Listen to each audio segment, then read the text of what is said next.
gave birth to a son.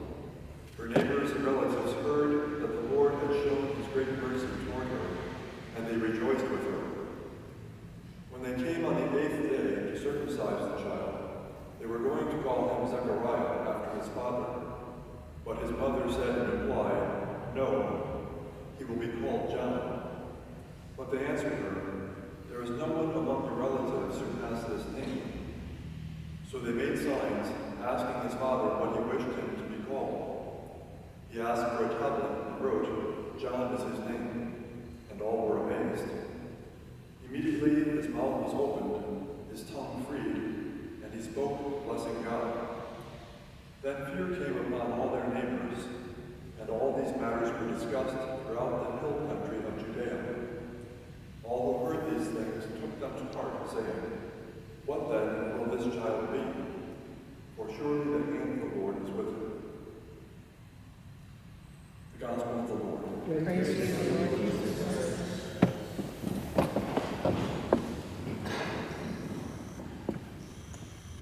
The Gospel passage here today is the end of the story of the birth of John the Baptist.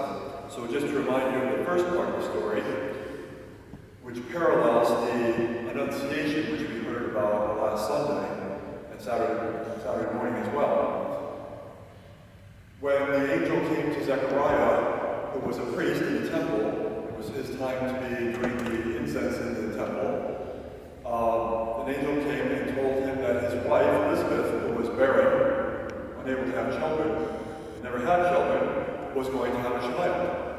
And Zechariah said to the angel, "Well, that's not going to happen because my wife is barren. She's been that way forever."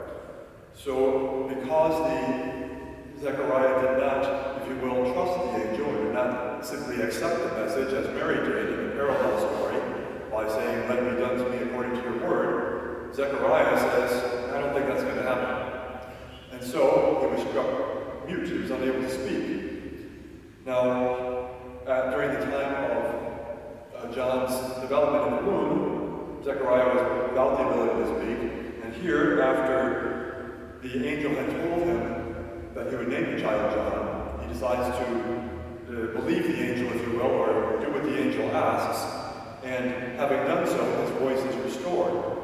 So there's the symbolism behind the whole thing is essentially this. If you're not going to say what the Lord tells you to say, what the Lord would have you say, you have nothing to say. So John is struck dumb because he has nothing to say, because he's not repeating or trusting, however you want to look at it, what the angel told him, God being the author of the message, the angel being the messenger. Now the reason this is connected to the prophecy from Malachi is that the prophecy foretells that Elijah will come again.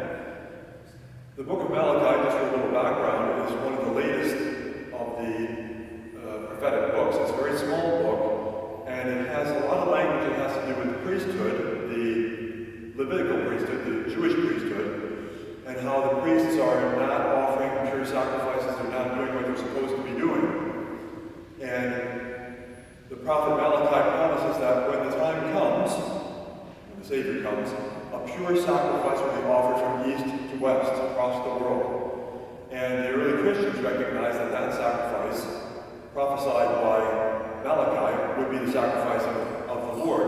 And the continuation of it across the globe from east to west throughout as long as time endured would be the sacrifice of the Mass. So Malachi here promises that, he says, "Lo," which is another way of translating the word that means behold, which is always a revelation word in the Bible. When you see the word lo, or you see the word behold, it's a piece of revelation coming. "Lo, I will send you Elijah the prophet, before the day of the Lord comes, the great and terrible day, to turn the hearts of fathers to their children, etc., etc." So the early Christians recognized not only that Elijah was a type or a precursor or foreshadower of the Christ, but as there were two comings of Christ, the first coming, which we're about to celebrate, to save, the second coming, to judge. So the two precursors are, first of all, Elijah in the Old Testament, and the last prophet, John the Baptist. That's why this passage is connected with the Gospel